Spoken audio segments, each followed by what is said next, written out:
Officially live. Ladies and gentlemen, sorry to change times up for you, but why do tomorrow what you can do today? Ladies and gentlemen, Brian Nemhauser from Hot Blogger has blessed me on my small YouTube channel. Brian, thank you for coming. Became that cat's favorite journalist. Thank you for joining I'm me. so happy to be here, Jose. Thank you so much for inviting me. Of course. Well, not that you need an introduction, but just in case some people don't know you, go ahead and introduce yourself. Yeah, sure. My name is Brian Nemhauser. I run a blog and podcast and under the name Hawk Blogger, and I've been doing it for about 18 years. And Jose is actually one of our audience members. Is often in chat, making great comments, and asked me to come over here, and I'm happy to do it to talk Seahawks with him. Again, for about the fifth time already. Thank you. Yeah, it's my pleasure. Thank you for having me. Excited. I am nervous. I am everything in between to be. Well, don't be nervous. Don't be nervous. We're just two Seahawks fans talking football. Whatever's on your mind, let's talk about it. So first up, what made you start the blog all those years ago? Yeah, it's a great question. I mean, I was kind of obsessed about sports, and I worked in tech, and a lot of the people that I worked with were not that interested in sports, and my family was not that interested. So I used to write these long season preview emails to some of my colleagues, and one of them just said, you really should just start a blog. And that was it. I was like, all right, why not? And so that night I went searching for domain names and found Hawk Blogger was available and thought, it's pretty straightforward. Let's try it. And the rest is kind of history. So just kind of went from there. Nice. Now you have had the opportunity to talk to people like John Snyder, excuse me. Sometimes I can barely speak English. No, I understand you. John Snyder.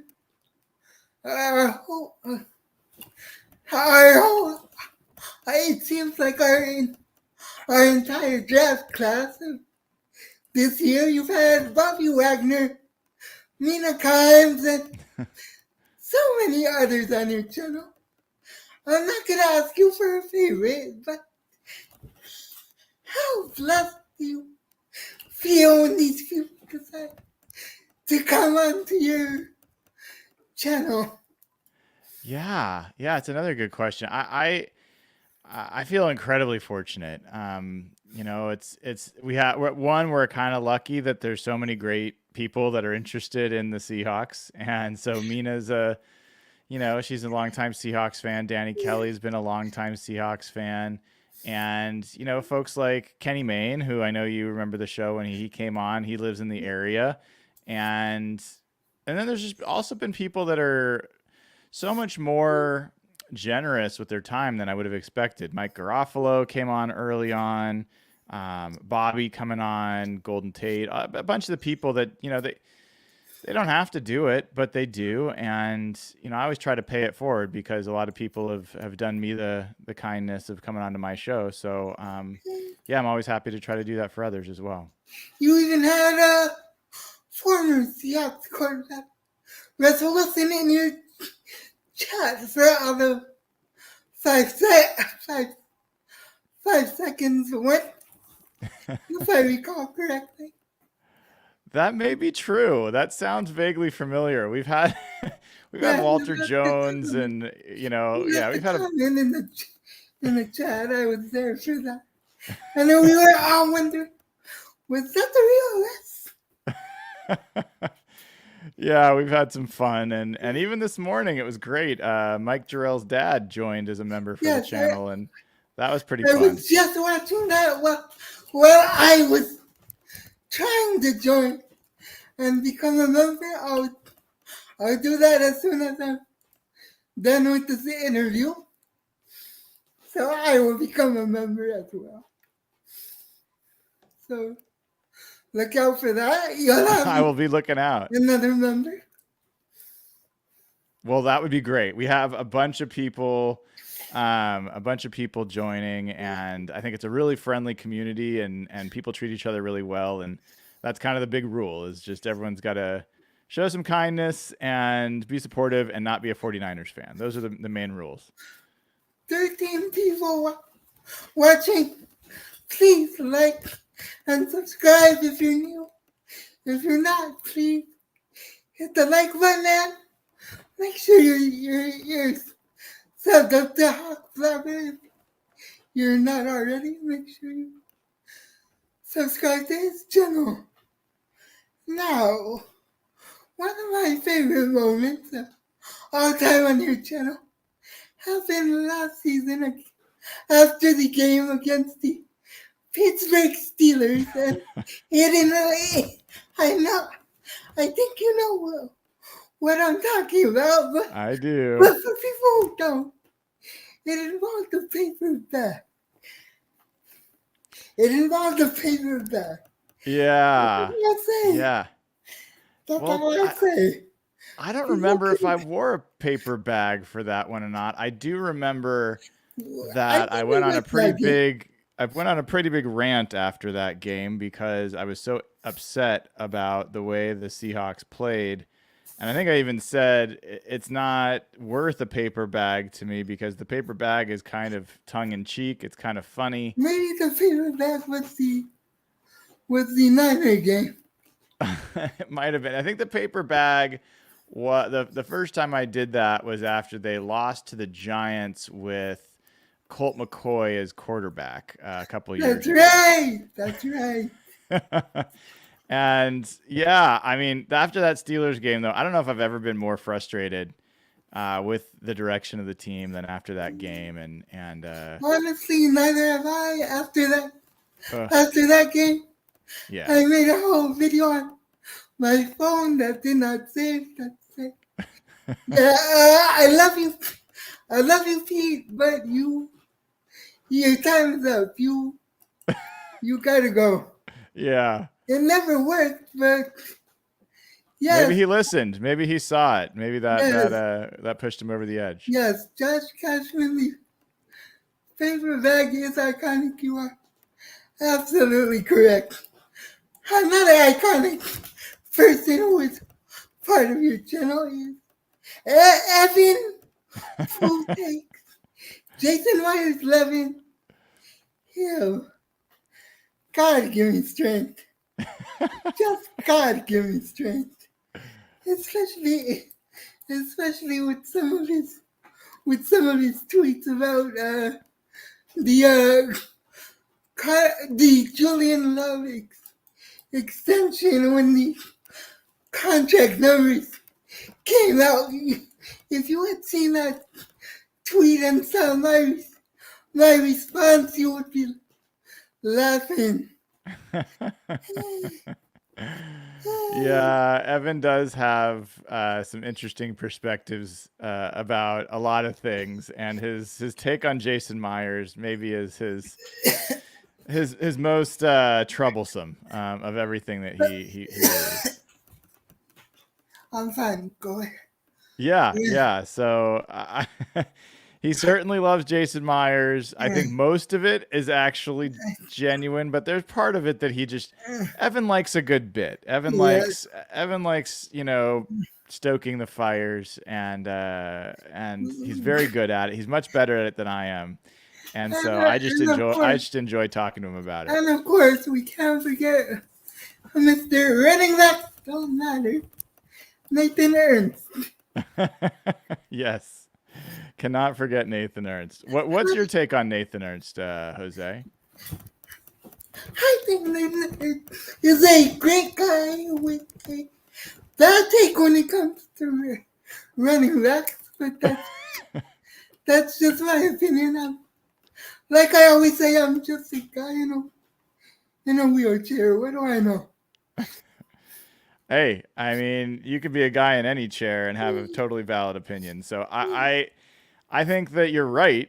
I agree with you. Nathan and I have spent many years going back and forth about the running game. And he's pretty steadfast in his perspective.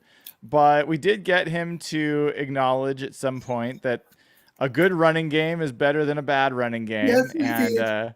so we found some middle ground, but Nathan's probably always going to be Running backs don't matter. he's gonna be pretty negative about running I backs. I think think that's that's in true. his, I'm pretty sure that's in his X or Twitter bio. Probably it Because is part of his identity. I refuse to call it X. I just refuse to call it X. I'm the same way, Jose. Who wants to call anything X? It's such a bad name. Hmm. If it was X slash Elon, then maybe it would make sense. Yeah, But just X, no. yeah, I'm with you, man. I totally agree. So, hey, someone who I think we both follow on Twitter, Seahawks actually had the Pete Carroll news before anyone else. How did no one know that Pete Carroll was going to step down from the coaching position after the Cardinals game? How big of a surprise was that after last season? Or to finish off the season, I should say. Yeah, it was a little surprising. I think the major part that was surprising to me, Jose, was that it took the ownership group, Burt Cold and Jody Allen, to feel invested enough in the franchise to say, well, we're going to fire a guy or we're going to let a guy go who is still due a lot of money. So they were going to have to pay him money to not work for them. And then they were going to have to pay a new guy new money. And there was a lot of rumors that that Jody Allen was going to sell the team within a year or two. And so showing this, That's what I heard, and yeah. I'm not even from Seattle. I'm all the way in LA. Well, that's what was really encouraging and actually has just been motivating for me is that they did care enough. They care a lot. And now we're in I think, a significantly better position. And Pete Carroll will always be, an icon for, Seahawks fans.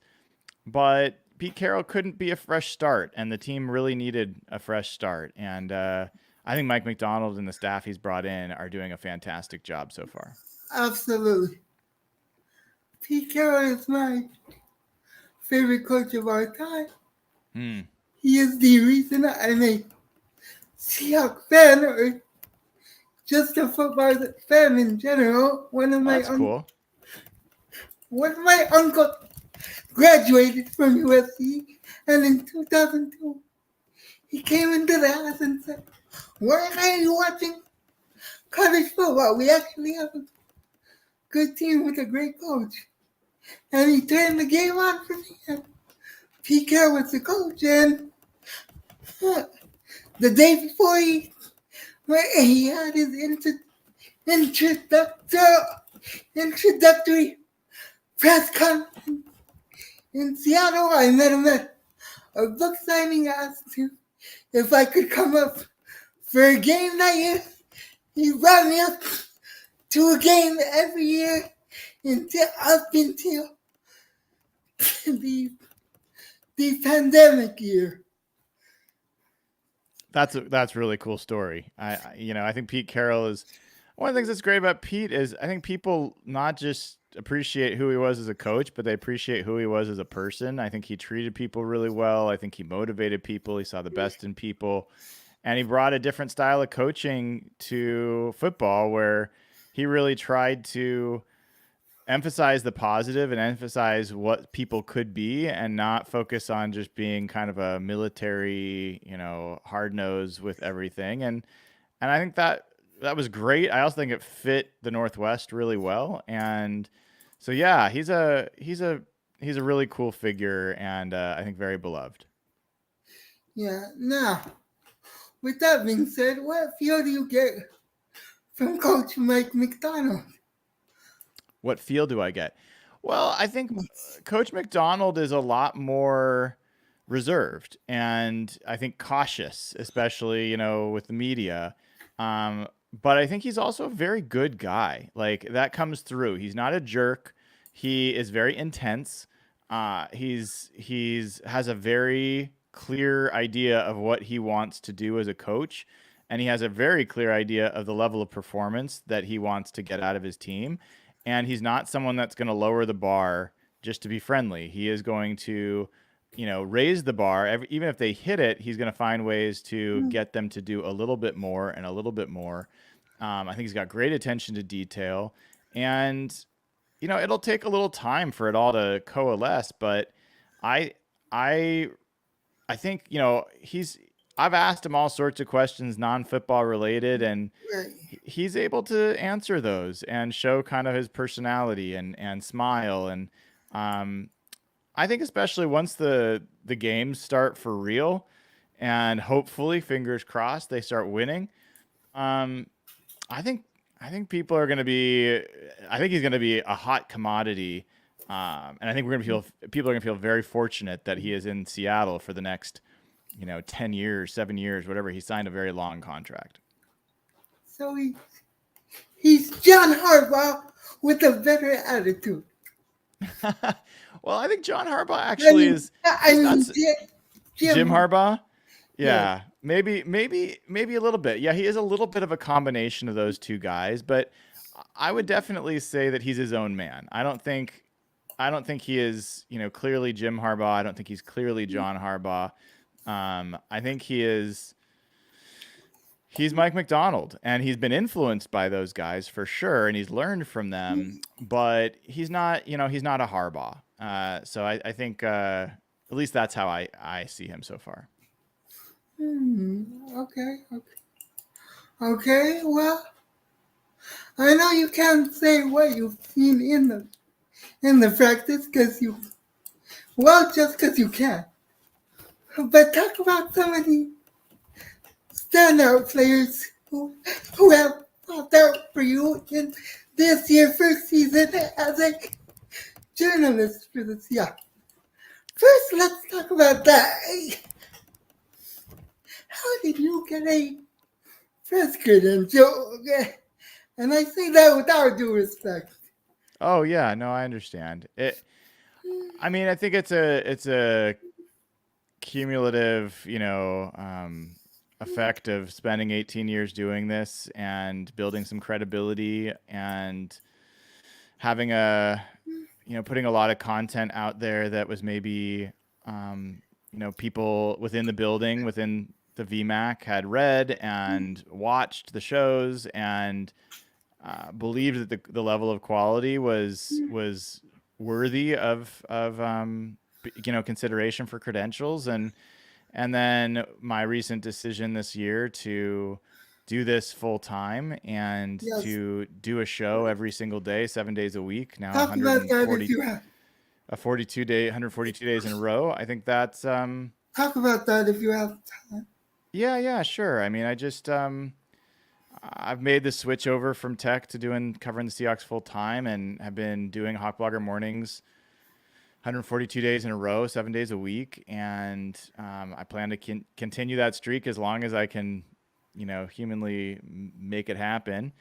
And so once I had kind of gotten into that and found that I wasn't getting tired of doing it and people weren't tired of watching it, at least to that point, I decided to contact the Seahawks and see if there was willingness to consider a credential. And we had a good conversation, and they made the call to do it. So yeah, very very fortunate that they made that call. They didn't have to do that.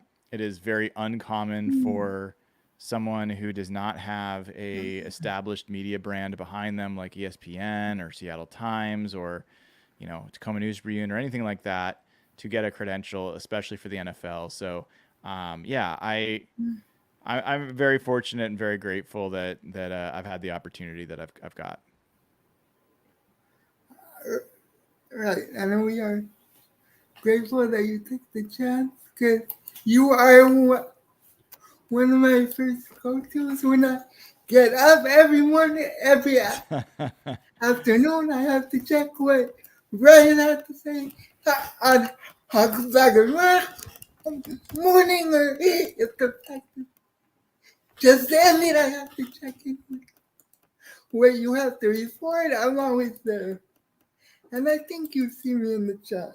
I do. I do. I always see you in the chat. You're a great part of the audience, and people know you, and you always have great takes. So it's part of my morning to make sure I see a Jose comment in the chat. Thank you. That truly brings a smile, a genuine smile to my face. So thank you.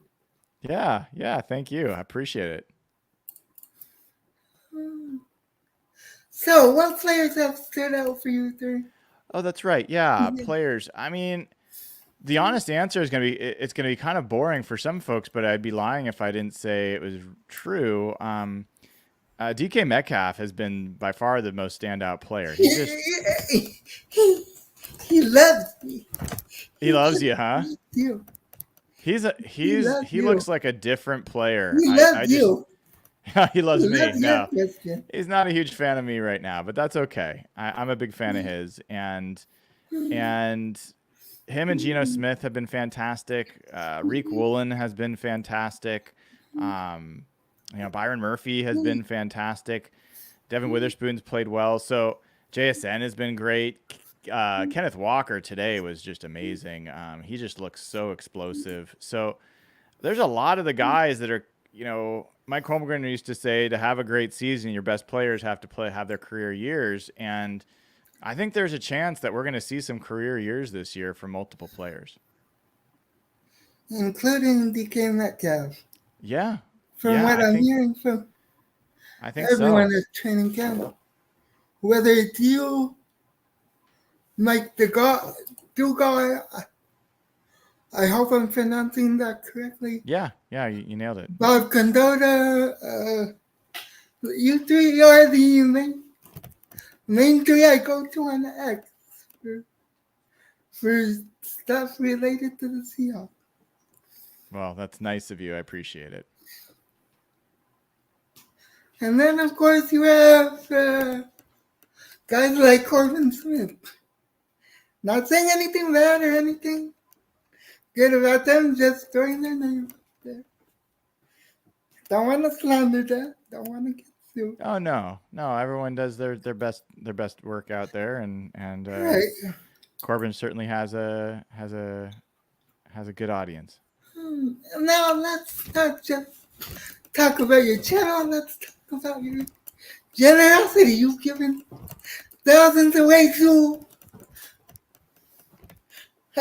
donations like Ben Friend, and you just gave $2,000 last week to George Fans Foundation. So let's talk about that as well. Yeah. I mean, I think I've up until this year, every dollar we've made for Hawk Blogger, Real Hawk Talk, all that stuff has all gone to charity. In fact, we've given more money than we've made. And it's just important to me that it's, I had a job in tech and, could have had more money, but I think a big part of life is knowing that you don't need it all and to try to give back as much as you can. So it's been great to give away a lot. And in fact, every day for the past few weeks, I've been trying to give away more, but I can't get interviews with some of the guys that have foundations. So I'm gonna keep at it this year. We're gonna give away a lot more money, especially as the site continues to grow, and gonna spread it out a little bit more this year across the different players and coaches and their different foundations and the causes that they kind of promote. So yeah, I intend to continue to have Hawk Blogger and all the stuff that we do have charity be really at the center of a lot of it. Where are not only charitable with money, you're charitable with time coming on this channel. Just a few more questions and I'll Sure. let you go. Favorite Seahawks moment as a fan? Oh, that's pretty easy. I mean, being there to watch them beat the 49ers in the NFC Championship game, Yes. that it'll be hard for that to ever be beaten. Even if they win another Super Bowl, that first one and beating that 49ers team, I knew once they won that game, they were going to win the Super Bowl. So the Super Bowl, I was there for it. It was fantastic. I loved it. It was a great week leading up You to were it. in New Jersey. Yeah. I had great seats for that. I am beyond jealous of you. Well, if it makes you feel any better, I was also there the next year in Glendale to watch them lose to the Patriots. So don't remind me. Don't remind me. But please do not remind me of that. I would say that NFC Championship against the 49ers was the highlight for sure. Mine as well, because a person I got to know very personally, Richard Sherman, a Westy person, making the game-winning play. Yeah. Shout out to Sherman, who has been a great friend to me throughout the years, as well as his mother, Beverly. Shout out to her. Love Sherm. Yeah. And my last question, and then actually 2 more questions. I can't let you go without a food question, but 1 more football question. Who is your favorite Seahawk of all time? I think it's tough. I mean, Doug Baldwin's up there. I think Matt Hasselbeck is up there.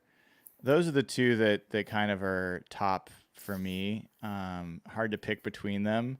But I really loved watching Matt Hasselbeck play. I would have loved to seen him win that Super Bowl that in 2005. But yeah, one of those two would probably be my favorite. And the fourth question. I think you guys talked about this a couple years ago, but I'm going to bring it up again. Does pineapple belong on pizza? There's only one.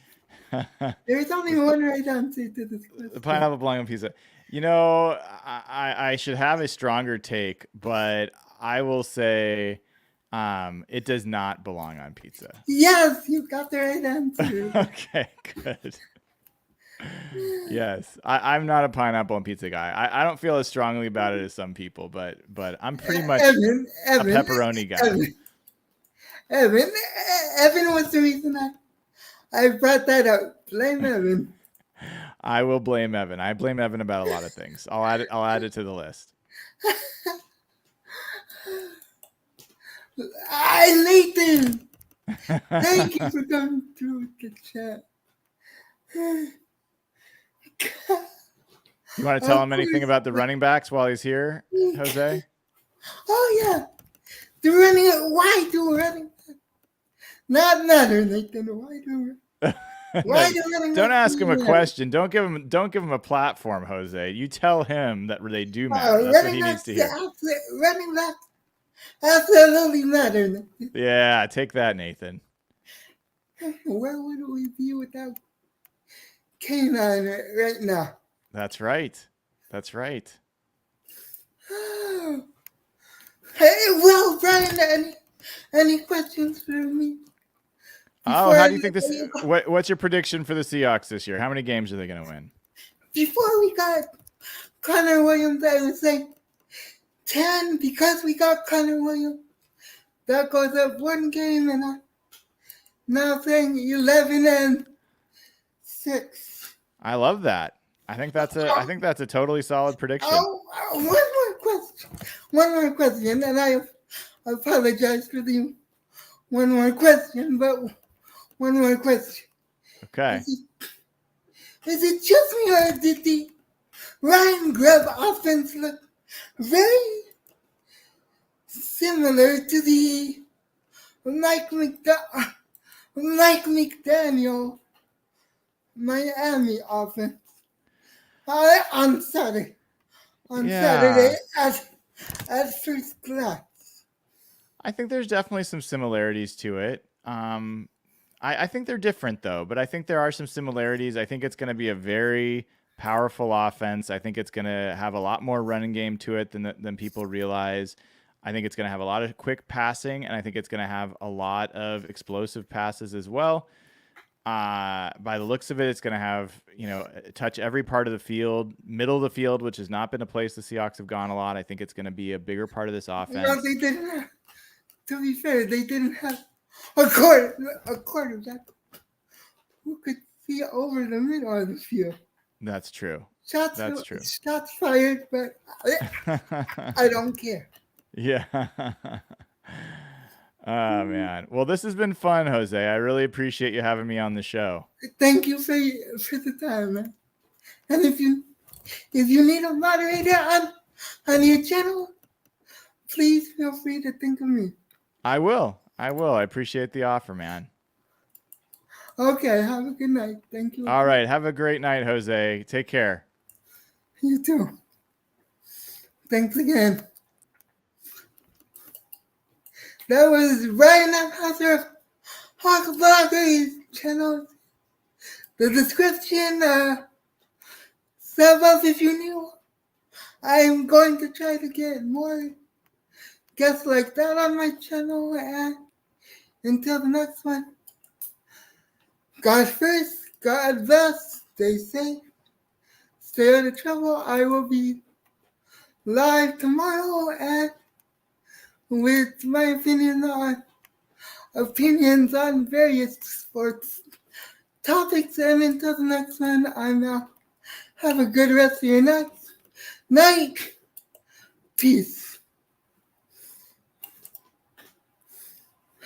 Thanks again to Brian for the 20th time. Good night, everyone.